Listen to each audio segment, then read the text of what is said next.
Hello guys, तो आज मैं डे 5 के अंदर लेके आई हूँ विराम चिन्ह यानी पंचुएशन मार्क्स। लाइक विराम चिन्ह, पंचुएशन मार्क्स।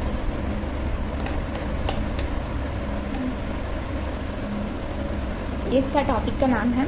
तो इसके अंदर जो फर्स्ट पहले मार्क आता है वो है क्वेश्चन मार्क। अपन सबसे पहले देखेंगे क्वेश्चन मार्क। तो गाइस, क्वेश्चन मार्क जो है ये एक प्रश्नवाचक चिन्ह है। प्रश्नवाचक चिन्ह है ये। लाइक जैसे अगर आप किसी से प्रश्न पूछ रहे हैं, ये चिन्ह सीधे सीधे एक इंटरोगेटिव सेंटेंस के उपयोग में आता है। जैसे अगर आप किसी से पूछ रहे हैं कुछ क्वेश्चन थे, 3 एग्जाम्पल्स मैंने यहाँ लिखे हैं। Who are you, what is he doing, do you love your mom. इसका मतलब आपको पता है आप या तुम कौन हो।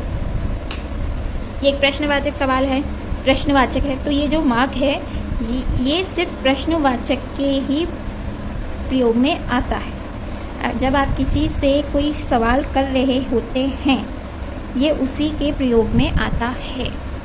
What is he doing? वह क्या कर रहा है, वह क्या कर रहा है। Okay guys, next, do you love your mom. तुम अपनी मम्मी को प्यार करते हो। क्या तुम अपनी मम्मी को प्यार करते हो।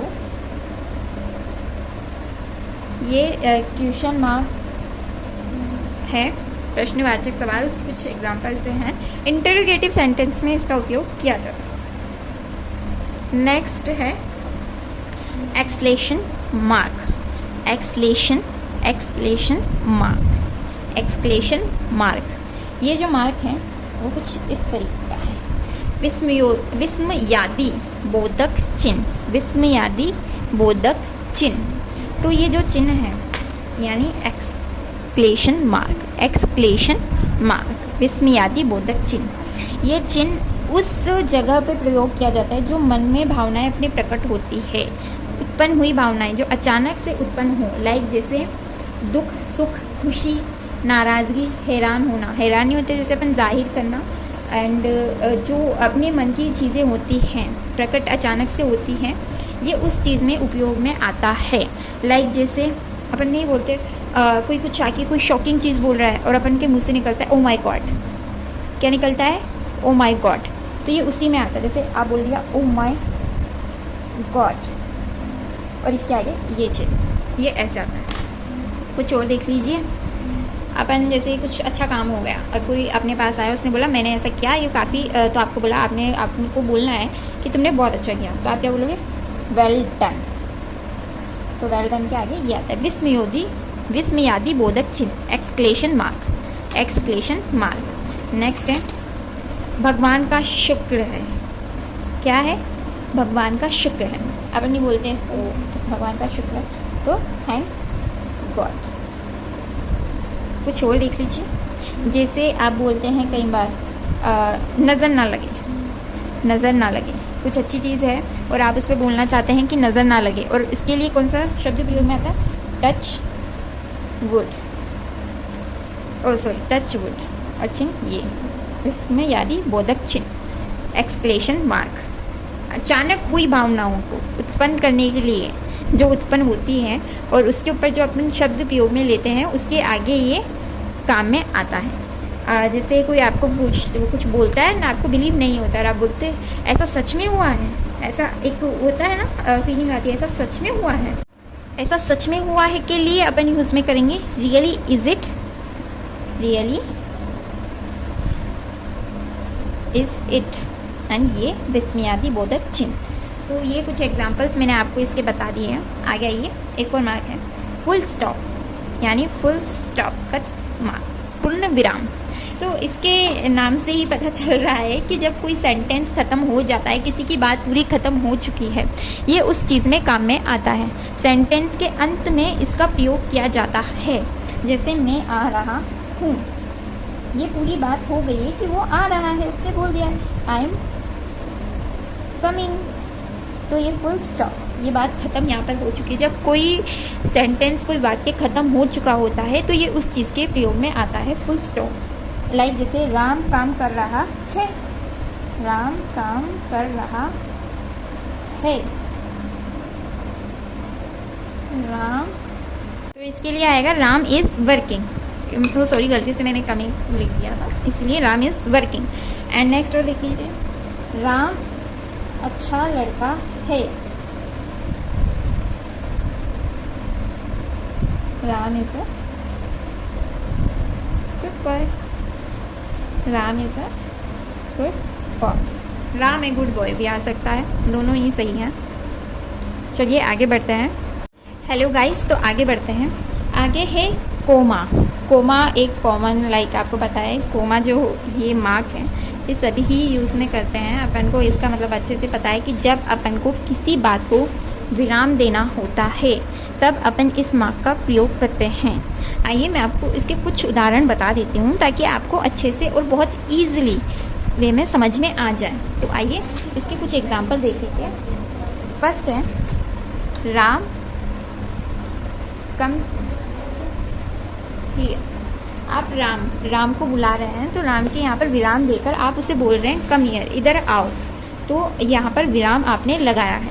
एक एग्जाम्पल और देख लीजिए, इफ ही कम्स, अगर वो आता है, अगर वो आता है, आई विल नॉट कम, तो मैं नहीं आऊँगा। यहाँ पर इस बात पर विराम उसने लगाया है। अगर वो आएगा तो मैं नहीं आऊँगा, अगर वो आएगा तो इसने यहाँ पर इस चीज़ पर विराम लगाया है।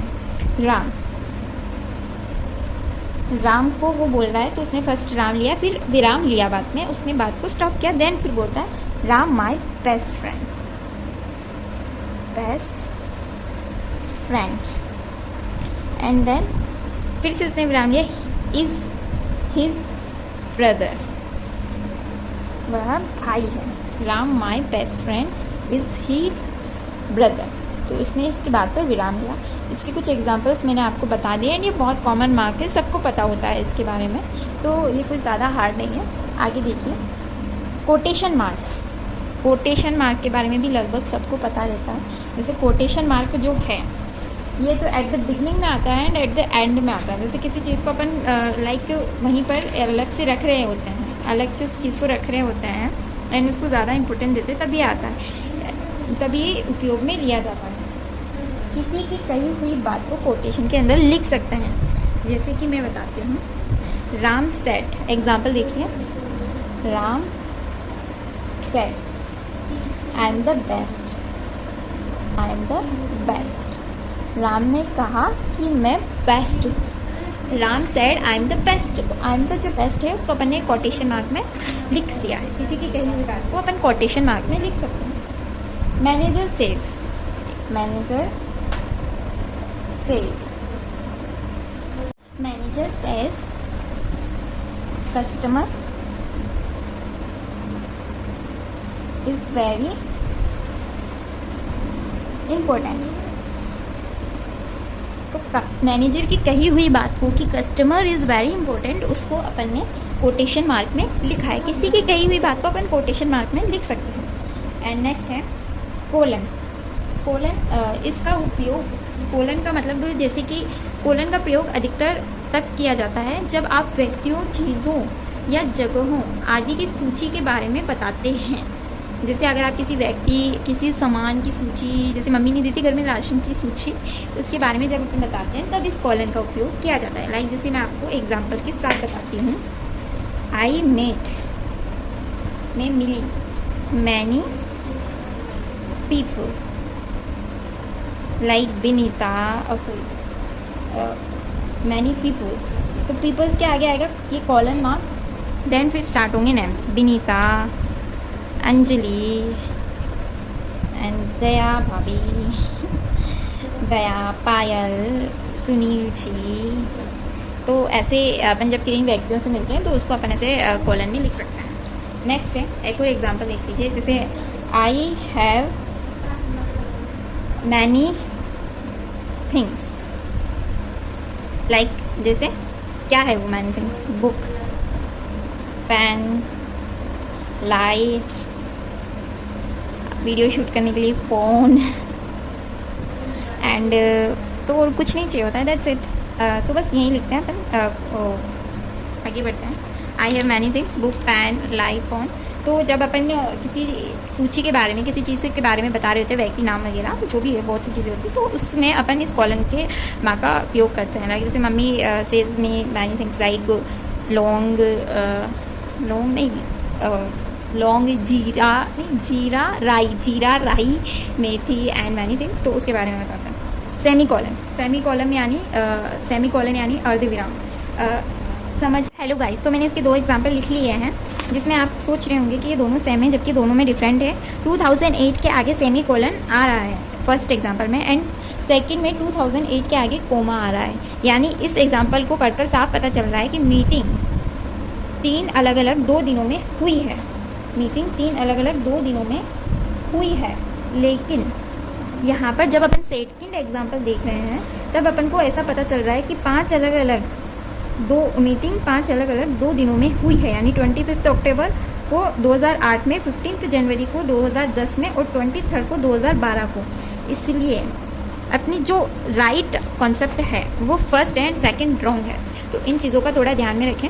Semi colon I don't think so, ever I think so कि आपको समझ में आया या नहीं आया है, कुछ कह नहीं सकते हैं, बट जब आप इसको समझने की कोशिश करेंगे तो आई होप ये आपको अच्छे से समझ में आएगा। या फिर वीडियो को रिपीट करके देखिएगा एंड आप इसको अच्छे से स्ट्रक्चर को देखिएगा, ताकि आपको अच्छे से समझ में आ जाए। फिर वीडियो खत्म होते होते मे भी आपको ये समझ में आ जाएगा। तो वीडियो के अंत तक बने रहें एंड पूरा वीडियो देख कर ही आप जाएँ। Thank you. Apostrophe, at the apostrophe, जिसका चिन्ह है लाइक दिस, अपोस्ट्राफी। तो जो ये है कोमा, ये तब यूज़ करते हैं अपन जब जैसे अपन को कुछ जब कहना हो, जैसे राम का, किताब का, बच्चों का, मम्मी का आदि, ऐसी कुछ चीज़ें होती हैं। जैसे इंग्लिश में पंजेशन कहते हैं, जिसे इंग्लिश में पंजेशन भी कहते हैं। तो मैं आपको बताती हूँ जैसे कैसे। जैसे अपन कई बार देखें, जैसे कुछ चीज़ें प्लूरल होती हैं, जैसे चिल्ड्रंस, एक चाइल्ड होता है ओनली वन, एक चिल्ड्रंस होता है चिल्ड्रंस। तो अपन जब इसके आगे एस लगाते हैं, तब अपन ने अपोस्ट्राफी का यूज़ करते हुए ऐसे एस लगाया। तो ये कोमा अपोस्ट्राफी ही कहते हैं, इस कोमे को अपोस्ट्राफी कहते हैं। तो इस चीज़ को ध्यान में रखें। जैसे कुछ 2 शब्दों को अगर अपन को एक करना हो, जैसे डू नॉट, सब जानते हैं डू नॉट का। अब अपन इसको कैसे बनाएंगे, डोंट, डो न, ऐसे करके अपोस्ट्राफी लगाएंगे एंड इसको डोंट करेंगे।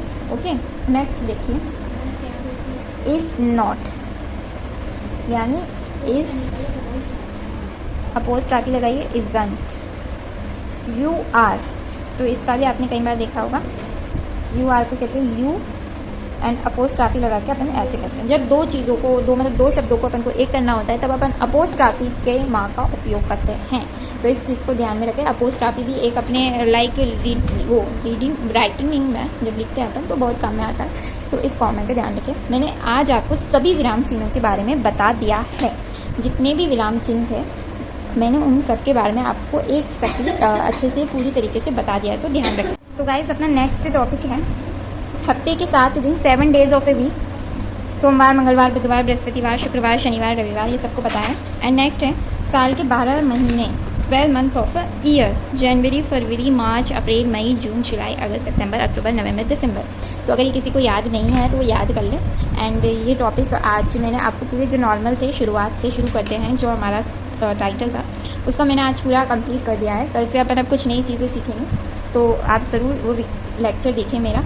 And thanks for watching, like, comment, share and please don't forget to subscribe our YouTube channel. Thanks for watching.